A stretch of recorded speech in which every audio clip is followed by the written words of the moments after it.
I'm Tom and I play guitar. Hello, I'm George and I sing. We are the Crookes and we are the truth about music.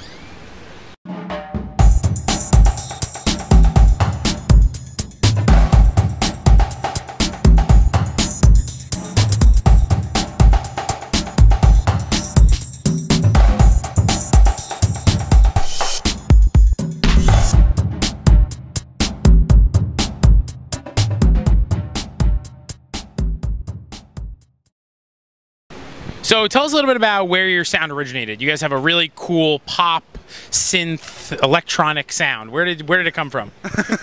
I'm not sure really. I've certainly never heard us described that way before. Well, how do you hear yourself described usually? Well, I don't know. I think there's different things. Like, I mean, we have a song called Afterglow, which is one of our biggest songs, and I think that has a very sort of high energy pop.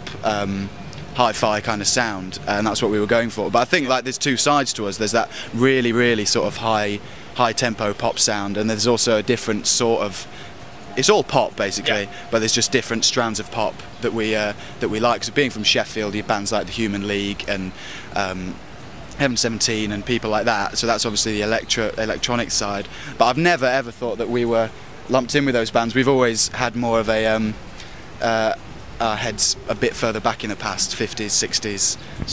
So what bands from those eras are sort of do you draw inspiration from?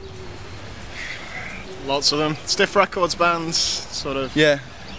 Stiff Records, people like Reckless Eric, Elvis, Costello, people like that, and going further back like Motown, any Motown bands, and then people like Little Richard and Buddy Holly going further back, and you know, anything that's pop music but that has a sort of a rawness to it as well. Yeah, absolutely, and it's a lot of different kind of cool styles to draw from. Yeah, definitely. I mean, we're not ashamed to say that we're sort of pop magpies, and we sort of, you know, take here and there and sort of try and jumble it up together to make something that will sort of make people want to dance and sing along at our shows. That's our absolute ultimate aim, really. Absolutely. So yeah, I mean, that's just the sort of music that we all grew up with. Do you have sort of like a preference, like when you're writing a song and, you know, you can sort of tell it's kind of moving towards that pop angle versus, you know, maybe a little bit more mellow? Do you sort of have a preference, like which kind of songs you like to perform, you like to write, or do you sort of just like to sort of live in that whole environment? Well, I think personally, I think like we all do bits of writing.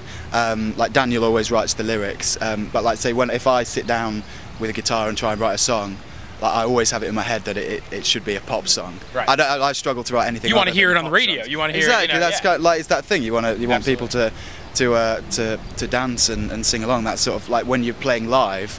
That's all you want to see when you look out in the crowd. Like last night, there's people dancing and singing along. People from Guatemala, people from you know, Austin right here, people from Mexico.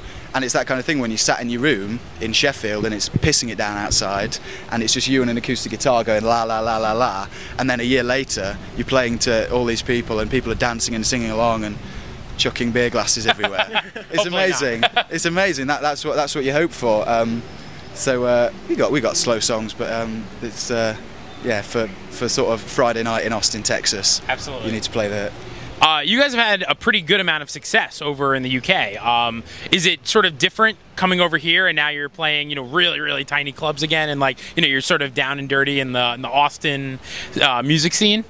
No, I don't think so. No, I mean, it's kind of I think it's where we thrive, really. The last record we wrote, Hold Fast, was written on tour in Europe, in playing exactly the same sort of places, like playing at 2 in the morning to 300 German kids who were absolutely off their rockers, like absolutely mental, on Weiss beer. So it's sort of, even though it's 1,000 miles away, there's very little difference between playing to 500 drunk Germans and to playing to 500 drunk Americans. They all want the same thing, and that's the same thing as we want. So, I think that's a compliment to everyone. Absolutely, yeah. Once people have had 5 pints, and all anybody wants to do is dance. So so no, I like, and we love sort of the intimacy of being able to see the whites of people's eyes, and yeah, and the heckling and everything like that goes with it. It's great to have that interaction. So absolutely. No, we love it. Have you guys been to the States before? How much experience have you had touring here? This is Tom's first time ever in America. Ever? Is this like the first thing you've done? Yeah, absolutely. So your first introduction to America is South by Southwest. Absolutely, yeah. It's this dirty river that we stood on. This dirty river, yeah. This is Tom's. That stinks, by the way. Great turtles, though. Great turtles. Don't have those back. And you guys have more planned for the States? I hope so. Yeah. We hope so, I mean, too. we were here in 2010, and people asked us that question, and we said, "Oh yeah, we'll be back next year." And it's 3 years now. So we sort of don't want to get our hopes up, but I mean, we love it here. It's incredible. I mean, if just for the weather, because it's snowing in England. Oh my God. So yeah, I'm already hatching plans of how I can miss my flight on Sunday. And, I think we're doing the same. We're from New York, so we're right, living yeah. through the same thing. Well then. Could you tell us about your current record or what you're working on? What's coming after South by? We're working on our third album at the moment. We released Hold Fast in July of last year, so we've got in Tom's attic bedroom, it's just guitars and like everything you can imagine. It's an absolute mecca for us. We just go there to write, and there's a big whiteboard and there's about 20 songs on there. So we're sort of in the process of whittling them down and deciding how we want it to sound, which is a mystery to us even at the moment. So. The whiteboard's not helping that much. Yes. The organizational exactly. part of the whiteboard. We try and sort of make ourselves feel better by writing all the song names down, so that it makes it look like we've done more work than we actually have. Because there's a lot of them are sort of just like 25-second, just like joke songs. Absolutely.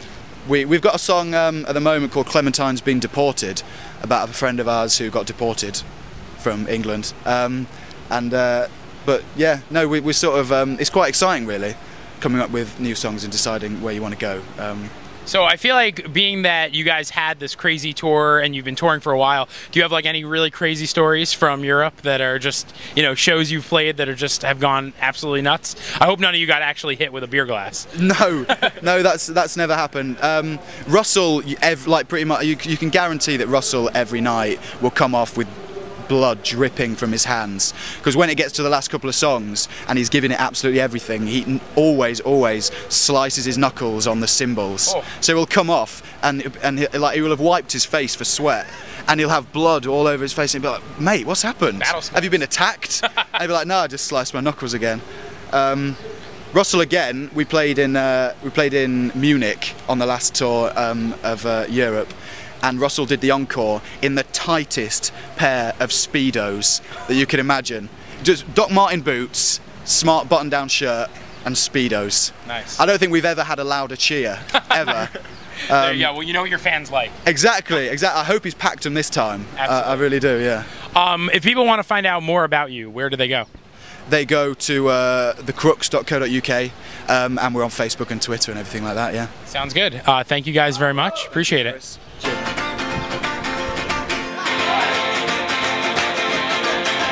Jimmy's a patch will play and he plays in old time by bodega